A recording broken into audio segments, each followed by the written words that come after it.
हैलाइडों के भौतिक गुणों के बारे में, भौतिक गुणों के बारे में। तो ये सबसे पहले तो हम जानेंगे कि भौतिक गुण किसे कहा जाता है। देखो, किसी भी पदार्थ के वे गुण जिनको एक्सप्लेन करने के लिए, जिनको बताने के लिए पदार्थ के रासायनिक संगठन में परिवर्तन आवश्यक नहीं होता, अर्थात बिना कोई केमिकल चेंज किए, बिना कोई रासायनिक परिवर्तन किए जब आप किसी पदार्थ के गुणों को बता देते हो तो ऐसे गुण कहलाते हैं भौतिक गुण, फिजिकल प्रॉपर्टीज। या और सरल शब्दों में आप कह सकते हो कि वे गुण जिनको बताने के लिए आपको जो है केमिकल रिएक्शन करवाने की जरूरत नहीं होती है, या वे गुण जिनको देखकर या महसूस करके आप बता सकते हो, बिना कोई केमिकल रिएक्शन करवाए बता सकते हो, ऐसे गुणों को कहा जाता है भौतिक गुण। क्या कहा जाता है? भौतिक गुण। जैसे देखो, देख के आप किसी भी पदार्थ की क्या क्या चीजें बता सकते हो। एक तो उसकी अवस्था बता सकते हो, अवस्था कि कोई भी पदार्थ जो आपको दिया गया है वो ठोस है, द्रव है कि गैस है, तो अवस्था जो होती है वो एक भौतिक गुण होता है, अवस्था हो गई। इसके अलावा जल में विलेयता, मान लो कोई यौगिक मैंने तुमको दिया, उसको आप पानी में घोल के देखिए, पानी में घुल रहा है कि नहीं घुल रहा है, ये भी एक प्रकार का भौतिक गुण है। देख के आप बता दोगे पानी में घुला कि पानी में नहीं घुला। तो जल में विलेयता भी भौतिक गुण होती है। या आप उसका कलर देख के बता दो, जो यौगिक मैंने आपको दिया उसका कलर कैसा है, वो रंगहीन है कि उसका कोई कलर है, ये भी तो भौतिक गुण है।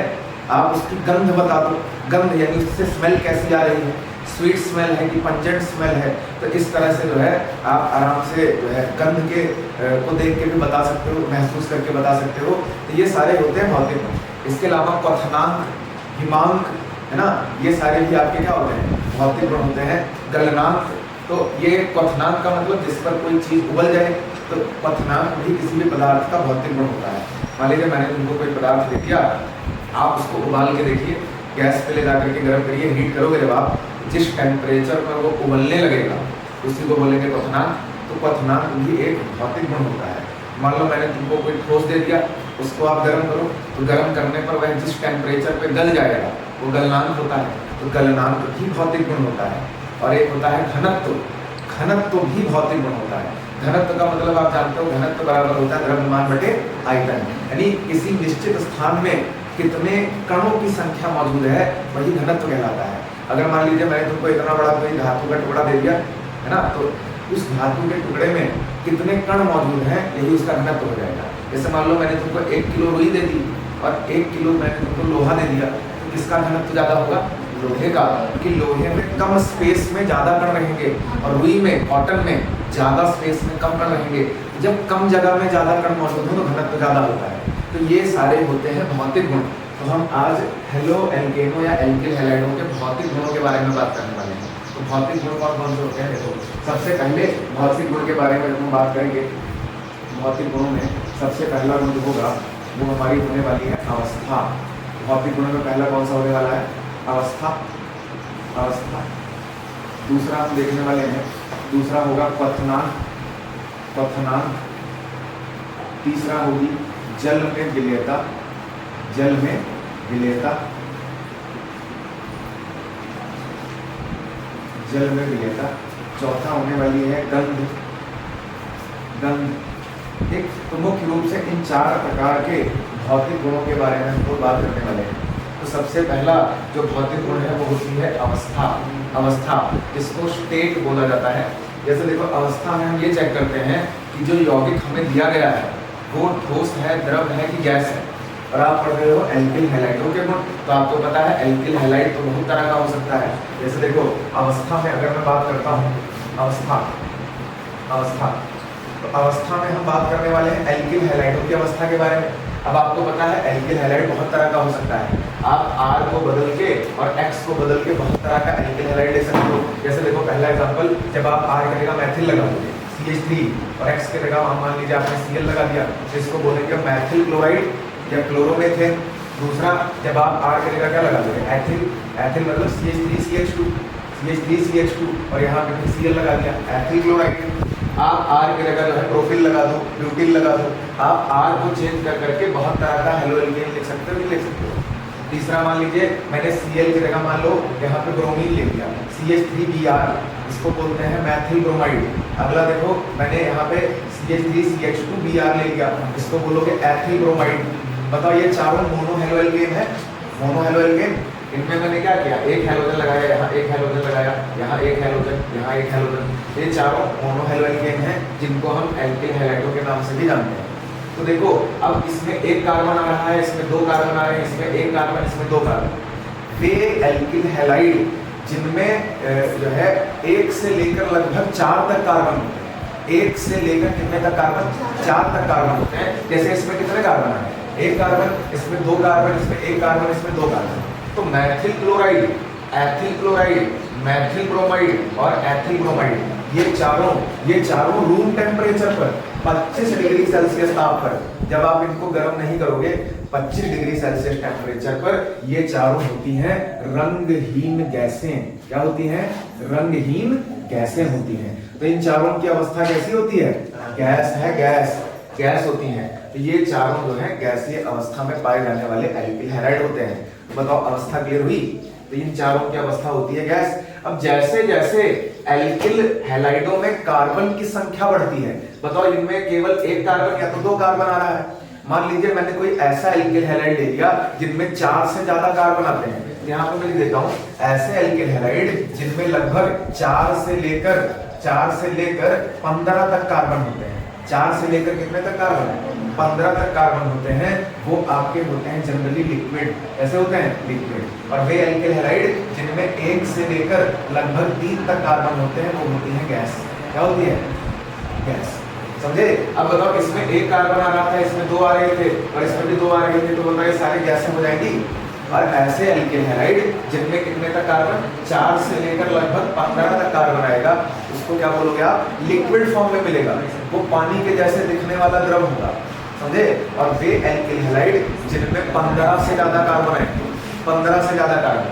बताओ R का मतलब आप जानते हो, कार्बन के दुगने से एक ज्यादा हाइड्रोजन। जैसे मान लो क्या ये R है, मैंने लिखा C16H33।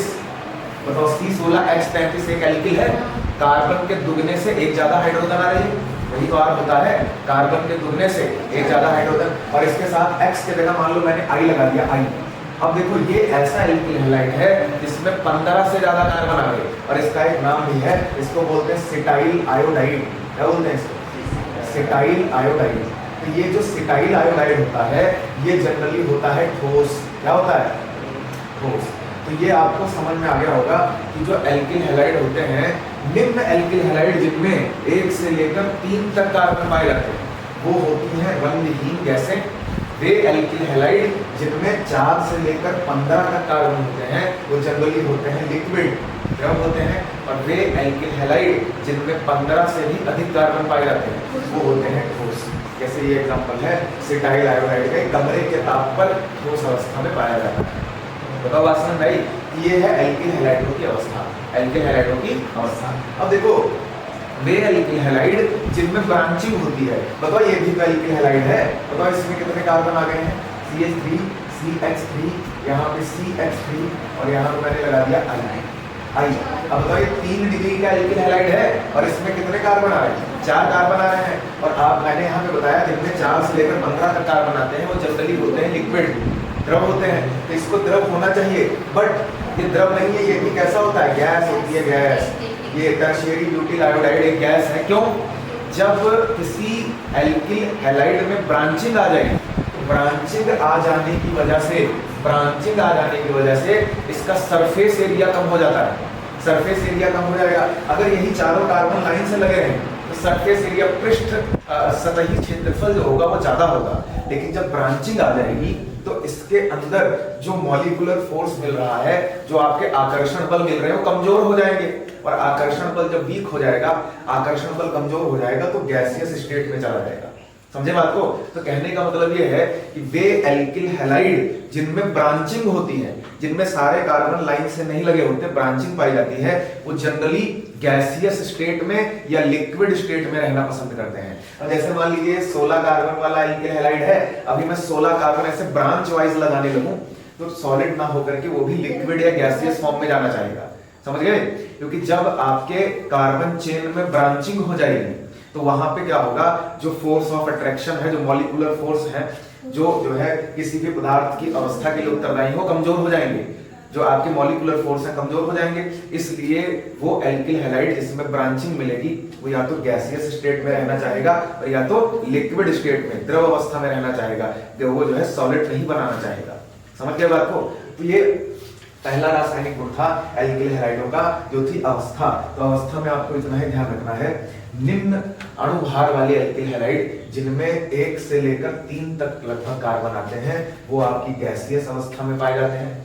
जिनमें लगभग 4 से 15 तक कार्बन आएगा वो लिक्विड फॉर्म में, और जिनमें 15 से भी ज्यादा कार्बन आ जाएंगे वो ठोस अवस्था में पाए जाते हैं। बस एक बात ध्यान रखोगे, अगर ब्रांचिंग आ जाएगी, सारे कार्बन अगर सीधी रेखा में नहीं लगे, ब्रांचिंग आ गई, तो ब्रांचिंग आ जाने की वजह से वो एल्किल हैलाइड या तो गैस होगा या तो द्रव होगी, क्योंकि वहां पे फोर्स ऑफ अट्रैक्शन वीक हो जाएगा, मॉलिक्यूलर फोर्स वीक हो जाएंगे, जिससे कि अणुओं के अंदर जो है कंडेंसिटी कम हो जाएगी, जो है संघनन कम होगा, जिसके कारण क्या होगा, अणु दूर दूर रहेंगे, उसको बनाने वाले जो आपके अणु हैं वो दूर दूर हो जाएंगे, और फोर्स ऑफ अट्रैक्शन कम हो जाने की वजह से या तो लिक्विड या तो गैस हो जाएगा।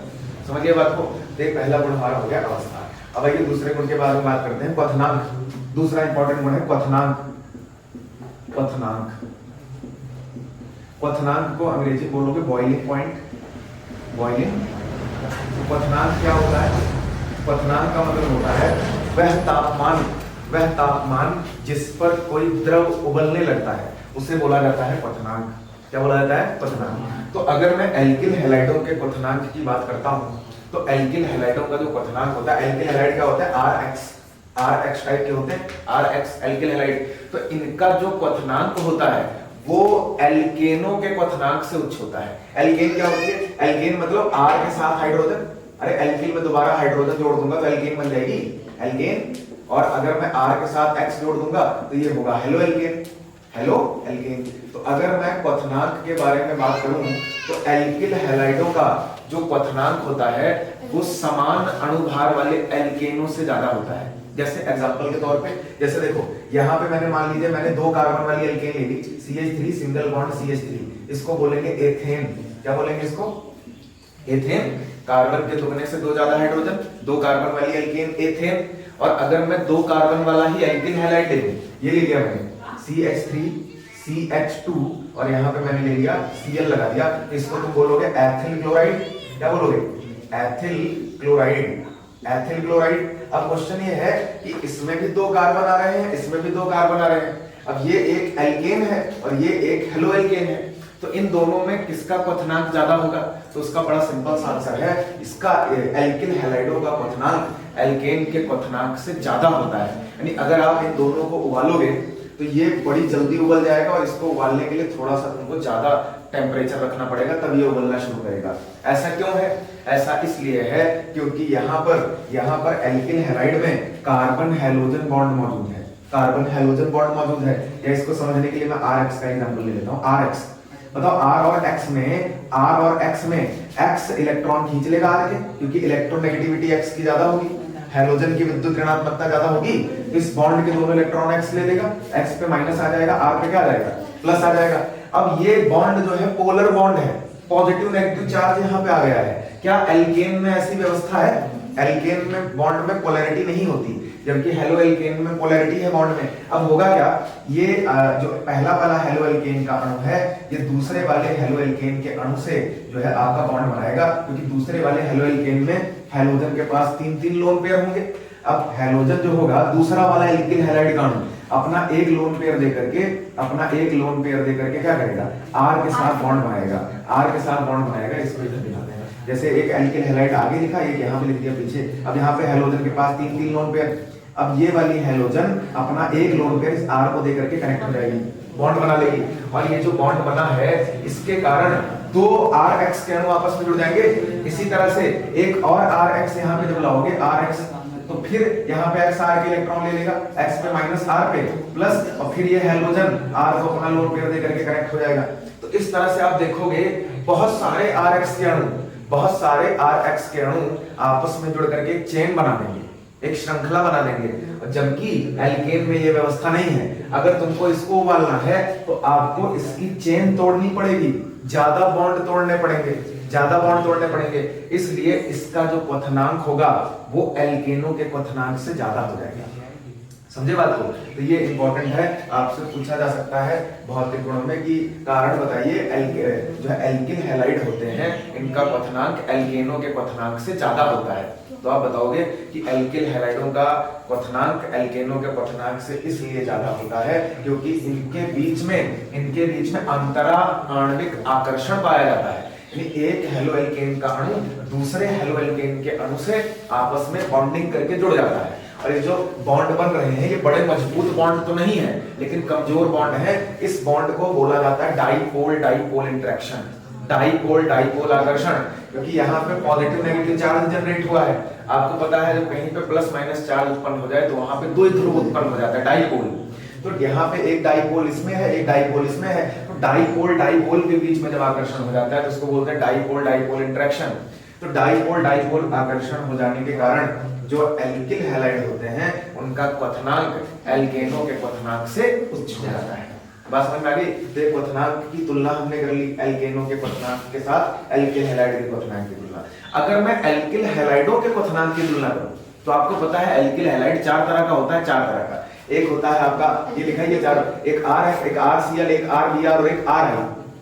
अगर मैं आर को सेम रखूं, आर को चेंज ना करूं, जैसे आर की जगह मान लो मैंने मैथिल लगा दिया CH3F और फिर आर की जगह मैथिल लगा दिया CH3Cl, फिर मैंने आर की जगह बीआर लगा दिया, आर की जगह मैथिल लगा दिया CH3Br और फिर मैंने आर की जगह यहाँ भी CH3 लगा करके आई लगा दिया। ये तो ये Maithil fluoride, Maithil chloride, Maithil bromide, Maithil iodide. तो मैंने आर को सेम रखा है, मैंने चेंज क्या किया है? हैलोजन को चेंज किया है। अगर मैं अब इन चारों के क्वथनांक के बारे में बात करूं कि किसका ज्यादा होगा किसका कम होगा, तो देखो जब एल्किल हैलाइड्स में आर ग्रुप सेम रहेगा, आर ग्रुप सेम रहेगा, अगर सारे आर की जगह मैं मैथिल लगा दूं या सारे आर की जगह एथिल लगा दूं, आर को सेम रखूं, तो इनका जो क्वथनांक होगा वो हैलोजन के वेट पे डिपेंड करेगा, हैलोजन के भार पे डिपेंड करेगा। और आप अच्छी तरह जानते हो जब आप हैलोजन फैमिली में ऊपर से नीचे आओगे तो भार बढ़ेगा।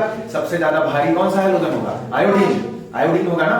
फ्लोरीन जो है हल्का होगा, क्लोरीन और भारी, ब्रोमीन और भारी, आयोडीन सबसे भारी। तो जैसे जैसे हैलोजन्स का वेट बढ़ेगा वैसे वैसे एल्किल हैलाइडों का क्वथनांक ज्यादा हो जाएगा। तो सबसे ज्यादा क्वथनांक किसका होगा इन चारों में? मैथिल आयोडाइड। किसका होगा? मैथिल आयोडाइड का। तो समान अणुभार वाले जिसमें आर ग्रुप सेम होगा, एल्किल ग्रुप अगर सेम है तो आपके जो हेलो एल्केन होते हैं उनका जो क्वथनांक होता है उनमें एल्किल आयोडाइड का क्वथनांक ज्यादा हो जाएगा, क्योंकि एल्किल ग्रुप जब सेम रहेगा तो डिसीजन आपको हैलोजन के आधार पे लेना रहेगा। तो जिस हैलोजन का एटॉमिक वेट ज्यादा होगा उसका जो है आपका क्वथनांक भी ज्यादा हो जाएगा। तो बताओ इन चारों में सबसे ज्यादा क्वथनांक किसका? अगर मैं इसको ए नंबर दे दूं, इसको बी कह दूं, ये सी कह दूं, इसको डी कह दूं, तो सबसे ज्यादा क्वथनांक किसका हो जाएगा? डी का, और उसके बाद सी का, उसके बाद बी का और लास्ट में ए का। तो ये होता है एल्किल हैलाइडों के क्वथनांकों का क्रम। यानी जब आर ग्रुप सेम रहेगा तो सबसे ज्यादा क्वथनांक किसका होगा? एल्किल आयोडाइड, और उसके बाद ब्रोमाइड, फिर उससे कम क्लोराइड और सबसे कम फ्लोराइड।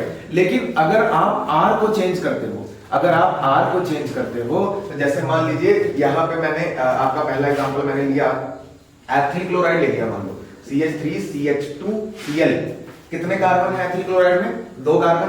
दूसरा एग्जांपल देखो, मान लीजिए मैंने आपका प्रोपिल क्लोराइड ले लिया CH3CH2CH2Cl, प्रोपिल क्लोराइड। और तीसरा एग्जांपल मैंने ले लिया, मान लीजिए 4 कार्बन वाला एल्किल हैलाइड CH3CH2CH2 और ये CH2BrCl। ये है प्रोपिल क्लोराइड, ये है एथिल क्लोराइड, ये है प्रोपिल क्लोराइड और ये है ब्यूटिल क्लोराइड। बताओ अब इस केस में तीनों जगह हैलोजन तो सेम है, लेकिन आप क्या कर रहे हो? आप नंबर ऑफ कार्बन बढ़ा रहे हो। इसमें कितने कार्बन आए हैं? 2 कार्बन। इसमें कितने कार्बन आए? 3 कार्बन। इसमें कितने कार्बन आए? 4 कार्बन। तो जैसे जैसे हेलो एल्केनों में नंबर ऑफ कार्बन ज्यादा होते हैं, कार्बन्स की संख्या बढ़ती है, वैसे वैसे इनका क्वथनांक बढ़ जाता है। तो बताओ किसका क्वथनांक ज्यादा होगा इन तीनों में? सी वाले का। इसमें कितने कार्बन आ रहे हैं? 4, इसमें 3 और इसमें 2। तो जब आपका हैलोजन एटम सेम रहेगा और आर चेन में चेंज कर दोगे यहाँ पे 2 कार्बन वाला R लिया आपने, यहाँ पे 3 कार्बन वाला R लिया और यहाँ पे 4 कार्बन वाला R लिया। तो जब आप एल्किल चेन को लंबा करने लगोगे, एल्किल श्रृंखला को बड़ा करने लगोगे, एल्किल में नंबर ऑफ कार्बन बढ़ाने लगोगे, तो जिस एल्किल ग्रुप में नंबर ऑफ कार्बन ज्यादा होंगे उसका क्वथनांक ज्यादा हो जाएगा, उसका क्वथनांक ज्यादा। तो बताओ इन तीनों में किसका ज्यादा? सी वाले का ज्यादा, उससे कम बी का और सबसे कम ए का। तो बताओ ये क्वथनांक समझ में आया? तो पहला चीज कि इनका क्वथनांक जो होता है हेलो एल्केनों का, ये एल्केनों के क्वथनांक से उच्च होता है। कारण है कि इनमें डाइपोल डाइपोल इंटरेक्शन मिलेगा, जबकि आपके एल्केन में ऐसा नहीं होता है। दूसरा, अगर मैं आर ग्रुप को सेम करके इनके क्वथनांक का ऑर्डर देखूं तो जैसे जैसे हैलोजन्स का एटॉमिक वेट बढ़ेगा, जैसे जैसे हैलोजन का परमाणु द्रव्यमान बढ़ेगा, वैसे वैसे इनके क्वथनांक में वृद्धि होगी। तो सबसे ज्यादा क्वथनांक एल्किल आयोडाइड और फिर आपका जो है ब्रोमाइड, फिर क्लोराइड और फिर क्लोराइड का हो जाएगा। लेकिन जब आप आर ग्रुप को चेंज करने लगोगे, जैसे जैसे कार्बन चेन में आर ग्रुप्स की संख्या बढ़ेगी, यानी आर ग्रुप में नंबर ऑफ कार्बन बढ़ेंगे, वैसे वैसे इनके क्वथनांक में वृद्धि हो जाएगी। जैसे ये इनमें इसका क्वथनांक ज्यादा हो जाएगा, 4 कार्बन है, इसमें 3, इसमें 2। तो ये क्वथनांक ऑर्डर है। एक और क्वथनांक में ध्यान देने योग्य बात यह है कि जैसे जैसे आप ब्रांचिंग कर दोगे, जैसे मान लीजिए मैंने यहाँ पे जो है एक एग्जांपल और लेते हैं। जैसे मान लो इसमें बताओ कितने कार्बन आ रहे हैं? CH3 single bond C, CH3, CH3 और यहाँ पे मैंने ले लिया Br। बताओ नंबर ऑफ कार्बन इसमें कितने आ रहे हैं? 4 कार्बन आ रहा है। 1 2 3 4 कार्बन आ रहा है। एक टर्शियरी ब्यूटिल ब्रोमाइड है। दूसरा एग्जांपल देखो, दूसरा मान लो 4 कार्बन में ऐसे लाइन से लगा दूं, ये देखिए CH3 CH2 CH2 CH2 Br। ये भी तो वही चीज है। बताओ इसमें भी 4 कार्बन आ रहे हैं और इसमें भी 4 कार्बन आ रहे हैं। अगर आप इन दोनों में कार्बन, हाइड्रोजन और ब्रोमीन देखोगे तो सेम आएगा। इसमें कितने कार्बन है? 1 2 3 4। इसमें कितने कार्बन? 1 2 3 4। हाइड्रोजन गिनोगे कितने? इसमें 9 हाइड्रोजन, इसमें भी 9 हाइड्रोजन। 3 2 5 2 7 2 9। इसमें भी एक ब्रोमीन, इसमें भी एक ब्रोमीन। यानी इन दोनों में ही 4 तो कार्बन आ रहे हैं, 9 हाइड्रोजन आ रहे हैं और एक ब्रोमीन आ रहा है। 4 carbon 9 hydrogen 1 bromine, 4 carbon 9 hydrogen 1 bromine, लेकिन दोनों का स्ट्रक्चर अलग अलग है। बताओ इसमें ब्रांचिंग मिल रही है और इसमें सारे कार्बन क्या है? लाइन से लगे हुए हैं। तो ऐसे यौगिक जिनका फॉर्मूला सेम होता है लेकिन उनका जो है स्ट्रक्चर अलग होता है, उनको बोलते हैं समावयवी। क्या बोलते हैं? समावयवी। आइसोमर समावयवी एल्किल हैलाइड है ये, समावयवी एल्किल हैलाइड। समावयवी किसे बोलोगे बताओ? जिनका फॉर्मूला सेम हो लेकिन स्ट्रक्चर में अंतर हो। जैसे बताओ इन दोनों का फॉर्मूला सेम है, 4 carbon 9 hydrogen 1 bromine, 4 carbon 9 hydrogen 1 bromine. तो वे एल्किल हैलाइड जिनका फॉर्मूला सेम होता है बट उनके स्ट्रक्चर में अंतर मिलता है, उनको बोला जाता है समावयवी। समावयवी आइसोमर समावयवी। तो समावयवी एल्किल हैलाइडों में उस एल्किल हैलाइड का क्वथनांक कम होता है जिसमें ब्रांचिंग होती है। बताओ इसमें ब्रांचिंग मिल रही है, इसमें 2 कार्बन ब्रांच में लगे हैं जबकि यहाँ पे सारे कार्बन लाइन से लगे हुए हैं। तो किसका क्वथनांक ज्यादा होगा? बी वाले का ज्यादा होगा, जिसमें ब्रांचिंग कम मिलेगी, और जिसमें ब्रांचिंग ज्यादा मिलेगी उसका क्वथनांक कम हो जाएगा। तो बताओ इसका क्वथनांक कम हो जाएगा। रीजन क्या है, क्यों कम हो जाएगा? क्योंकि ब्रांचिंग हो जाने की वजह से फोर्स ऑफ अट्रैक्शन कमजोर हो जाएगा। अभी बताया था मैंने, जब ब्रांचिंग आ जाएगी तो यहाँ पे क्या होगा कि आकर्षण बल जो मिल रहे हैं वो कमजोर हो जाएंगे और यहाँ पे सरफेस एरिया कम हो जाएगा इसका। तो इसके कारण क्या होगा, ये जल्दी जो है टूट जाएगा, जल्दी टूट जाएगा। ब्रांचिंग मिल जाने की वजह से थोड़ा ही गर्म करने पे उबल जाएगा, जबकि इसको उबालने के लिए ज्यादा गर्म करना पड़ेगा। सरफेस एरिया भी ज्यादा हो गया है और फोर्स ऑफ अट्रैक्शन ज्यादा हो जाएगा, क्योंकि जब ये अपने जैसे दूसरे प्रोपिल ब्रोमाइड से ब्यूटिल ब्रोमाइड से जुड़ेगा ये बहुत ही बल्की मॉलिक्यूल बना देगा, और जबकि ये उतनी अच्छी बॉन्डिंग नहीं कर पाएगा। बात समझ में आई? तो इस तरह से समावयवी एल्किल हैलाइडों में उस एल्किल हैलाइड का क्वथनांक क्या होगा?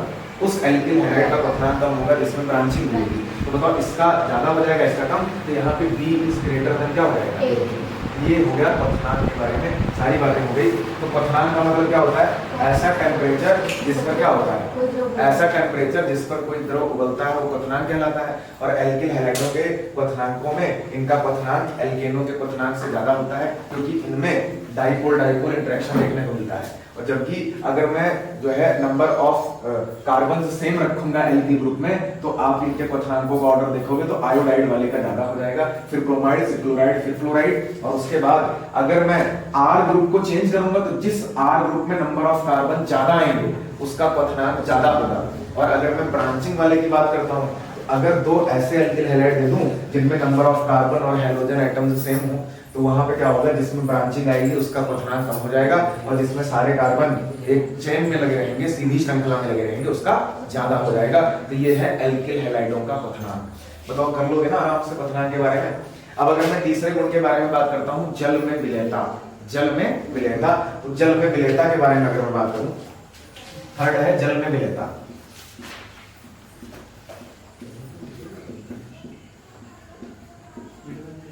यानी कौन सा एल्किल हैलाइड पानी में घुलेगा, कौन सा एल्किल हैलाइड पानी में नहीं घुलेगा। तो उसके लिए बड़ा सिंपल है। अब देखो, एल्किल हैलाइड जो होते हैं वो कार्बनिक होते हैं। कार्बनिक क्योंकि कार्बन आएगा, इसमें हाइड्रोजन आएगी, और पानी होता है अकार्बनिक। तो जनरली इनको पानी में घुलना चाहिए कि नहीं घुलना चाहिए, बताओ। पानी अकार्बनिक है और ये कार्बनिक है, तो जल में ये अल्प विलेय होते हैं, ना के बराबर घुलेंगे, क्योंकि एल्किल हैलाइड कार्बनिक होते हैं और पानी कैसा होता है, अकार्बनिक। लेकिन फिर भी पोलैरिटी होने के कारण ये पानी में थोड़ा बहुत घुल जाते हैं। जैसे यहाँ पे देखो, जैसे मान लीजिए मैंने लिया RH, तो आपको पता है R के इलेक्ट्रॉन कौन ले लेगा, X ले लेगा। R के इलेक्ट्रॉन X ले लेगा, तो X पे आ जाएगा माइनस और R पे क्या आ जाएगा, प्लस। अब R के ऊपर प्लस चार्ज मौजूद है, तो R के ऊपर प्लस का मतलब ये है कि R को इलेक्ट्रॉन चाहिए। जैसे ही इसमें तुम पानी मिलाओगे, तो पानी में ऑक्सीजन के पास क्या है, 2 लोन पेयर। तो पानी की ऑक्सीजन अपना एक लोन पेयर R को देकर के बॉन्ड बनाना चाहेगी, और ये बॉन्ड बनेगा तो ये पानी में घुल जाएगा। लेकिन दिक्कत ये है कि आपका सारे के सारे एल्किल हैलाइड पानी से हाइड्रोजन बॉन्डिंग नहीं कर सकते। कारण जानते हो क्या है? कारण ये होता है कि ये जो R आता है, यहाँ कार्बन तो आएगा, यहाँ कार्बन आएगा। जैसे मान लीजिए R की जगह मैंने मैथिल लगा दिया, और X की जगह मैंने Cl लगा दिया, X की जगह मैंने क्या लगा दिया, Cl। अब यहाँ पे देखो, अगर आपको पता है यहाँ पे इस बॉन्ड के दोनों इलेक्ट्रॉन कौन ले लेगा, Cl, तो Cl पे आ जाएगा माइनस और कार्बन पे क्या आ जाएगा, प्लस। अब देखो, कार्बन पे प्लस चार्ज का मतलब अब कार्बन को इलेक्ट्रॉन की जरूरत है। अब ये कार्बन करेगा क्या, इस कार्बन को इलेक्ट्रॉन जैसे ही पानी में डालोगे तो पानी की ऑक्सीजन अपना लोन पेयर इस कार्बन को देकर के बॉन्ड बनाना चाहेगी, और जैसे ये बॉन्ड बनेगा पानी में घुल जाएगा। लेकिन जैसे जैसे तुम एल्किल हैलाइड में R में कार्बन बढ़ाने लगोगे, नंबर ऑफ कार्बन ज्यादा करने लगोगे, मान लीजिए आपने नंबर ऑफ कार्बन काफी ज्यादा कर दिए, यहाँ तो मैंने एक कार्बन लिया, आपने ऐसा R ले लिया जिसमें 2 कार्बन है, जिसमें 3 कार्बन है, जिसमें 4 कार्बन है। जब आप क्या करोगे, यहाँ पे R ग्रुप में नंबर ऑफ कार्बन बढ़ाने लगोगे तो इसकी जल में विलेयता घट जाएगी। जल में विलेयता क्या हो जाएगी, घट जाएगी। क्यों घट जाएगी? क्योंकि आपको पता है R जो है वो एक एल्किल है, इसमें कार्बन और हाइड्रोजन आएगी, हाइड्रोकार्बन। और हाइड्रोकार्बन 10th में याद करिए, हम जब पढ़ते थे साबुन के बारे में, साबुनीकरण के बारे में, तो वहां पे हम देखते थे कि जो R ग्रुप होता है ये हाइड्रोकार्बन टेल होती है, हाइड्रोकार्बन पूंछ, जिसकी प्रकृति होती है जल विरागी, यानी ये पानी के साथ बॉन्ड नहीं बनाना चाहती। इसका नेचर होता है आपका क्या, जल विरागी, हाइड्रोफोबिक, यानी ये पानी के साथ बॉन्डिंग नहीं करना चाहता। तो ऐसे एल्किल हैलाइड जिनमें नंबर ऑफ कार्बन ज्यादा हो जाएंगे, जैसे मान लो मैंने ये ले लिया, मैंने C5H जो है 11 C5H11, ये भी तो एक एल्किल है, कार्बन के दुगने से ज्यादा हाइड्रोजन, 5 कार्बन और 11 हाइड्रोजन, और यहाँ पे मैंने लगा दिया Cl। अब क्या होगा, अब यहाँ पे फिर क्लोरीन जो है वो इसके इलेक्ट्रॉन लेना चाहेगा, तो क्लोरीन पे आ जाएगा नेगेटिव, कार्बन पे क्या आ जाएगा, पॉजिटिव आ जाएगा नहीं आएगा। लेकिन अब क्या होगा, जैसे जैसे एल्किल चेन बड़ी होने लगेगी, इस R में कार्बन ज्यादा होने लगेंगे, तो ये पानी के साथ बॉन्डिंग करना बंद कर देगा। अब अगर तुम इसको पानी में डालोगे तो ये पानी के साथ ये जो बॉन्डिंग हो रही थी, जो ऑक्सीजन अपने लोन पेयर दे रहा था, अब ये लोन पेयर ऑक्सीजन इसको नहीं देगा और ये पानी में एकदम ना के बराबर मिलेगा, घुलेगा ही नहीं, विलेय हो जाएगा पानी के अंदर। तो कहने का मतलब ये होता है, वे एल्किल हैलाइड जिनमें क्या होता है, निम्न अणुभार वाले, जिनमें 1 से लेकर 2 तक कार्बन होते हैं, वही पानी में घुलते हैं, क्योंकि वो पानी के साथ बॉन्डिंग कर लेते हैं। लेकिन जैसे जैसे आप R चेन को, R ग्रुप को बड़ा करने लगोगे, नंबर ऑफ कार्बन ज्यादा हो जाएगा, तो वहां पे क्या होगा, नंबर ऑफ कार्बन ज्यादा हो जाने की वजह से जल में घुलना बंद हो जाएगा, जल में घुलना बंद हो जाएगा। लेकिन अगर आप किसी भी एल्किल हैलाइड को कार्बनिक विलायक में घोलते हो, कार्बनिक विलायक में, जैसे कार्बनिक विलायक कौन से होते हैं, कार्बनिक विलायक में आपका आता है कार्बन टेट्राक्लोराइड, कार्बन टेट्राक्लोराइड, दूसरा आपका आता है एसीटोन CH3COCH3, तीसरा आपका हो सकता है क्लोरोफॉर्म CHCl3 क्लोरोफॉर्म, चौथा आपका हो सकता है ईथर, ईथर में डाइमेथिल ईथर, डाइएथिल ईथर ले सकते हो, बेंजीन हो सकती है, टॉलुइन हो सकती है। तो अगर आप ये सारे जो मैंने लिखे हैं ये होते हैं कार्बनिक विलायक। तो अगर आप किसी भी एल्किल हैलाइड को चाहे जितने कार्बन आ रहे हो, तो अगर आप किसी भी एल्किल हैलाइड को इन कार्बनिक विलायकों में घोलते हो, कार्बनिक विलायकों में घोलते हो तो घुल जाएंगे, कार्बनिक विलायकों में घुल जाएंगे। क्यों घुल जाएंगे? इसलिए घुल जाएंगे क्योंकि ये एल्किल हैलाइड भी कार्बनिक है और ये विलायक भी कार्बनिक होते हैं। और आपको पता है कार्बनिक में घुलता है और अकार्बनिक में घुलता है। तो बताओ ये सारे के सारे एल्किल हैलाइड कार्बनिक विलायकों में विलय होते हैं, जबकि ये जल में अल्प विलय होते हैं। जल में केवल वही एल्किल हैलाइड मिलेंगे जिनका अणुभार कम होगा, जिनके R में नंबर ऑफ कार्बन्स कम होंगे। जैसे जैसे R लंबा होने लगेगा, R चेन लंबी होगी, जल में घुलना बंद हो जाएगा। बस मुझे ये था इनकी जल में मिलेगा। अब लास्ट है गंध के बारे में, इनकी स्मेल कैसी होती है, तो होता क्या है कि इनके गंध के बारे में अगर मैं बात करता हूँ, तो गंध में, स्मेल में जो आपके ये निम्न अणुभार वाले एल्किल हैलाइड होते हैं, निम्न अणुभार वाले एल्किल हैलाइड, इनकी जो स्मेल होती है वो काफी स्वीट स्मेल होती है, यानी इनकी जो है मीठी गंध होती है। जैसे ये आपका, आपने देखा होगा क्लोरोफॉर्म, CHCl3 क्या है, क्लोरोफॉर्म हो गया। इसके अलावा मान लीजिए मैंने ले लिया CH3Br मैथिल ब्रोमाइड, मैंने ले लिया एथिल ब्रोमाइड CH3CH2Br। तो ये जो होते हैं इन सब की क्या होती है, स्वीट स्मेल होती है, मीठी गंध होती है, स्वीट स्मेल, मीठी गंध होती है। लेकिन कुछ ऐसे भी एल्किल हैलाइड होते हैं जैसे एल्किल आयोडाइड, मैथिल आयोडाइड जैसे हो गया, मैथिल क्लोराइड हो गया, इनकी जो गंध होती है वो तीक्ष्ण गंध होती है। तो ये आपके एल्किल हैलाइडों के भौतिक गुणों के बारे में हमारा कंप्लीट हो गया, जिसमें अवस्था के बारे में हमने देखा, फिर क्वथनांक, फिर जल में विलयता और लास्ट में थोड़ा सा गंध के बारे में बात की गई। ठीक है, तो ये physical properties of alkyl halide में इतना ही आप ध्यान रखेंगे। अब आगे हम लोग बात करने वाले हैं एल्किल हैलाइडों के रासायनिक गुण, जो बहुत ज्यादा इंपॉर्टेंट है। एल्किल हैलाइडों के रासायनिक गुणों के बारे में बात करने वाले हैं। चलो पहले आप लोग भौतिक गुणों को नोट करिए, फिर रासायनिक गुणों के बारे में बात करेंगे।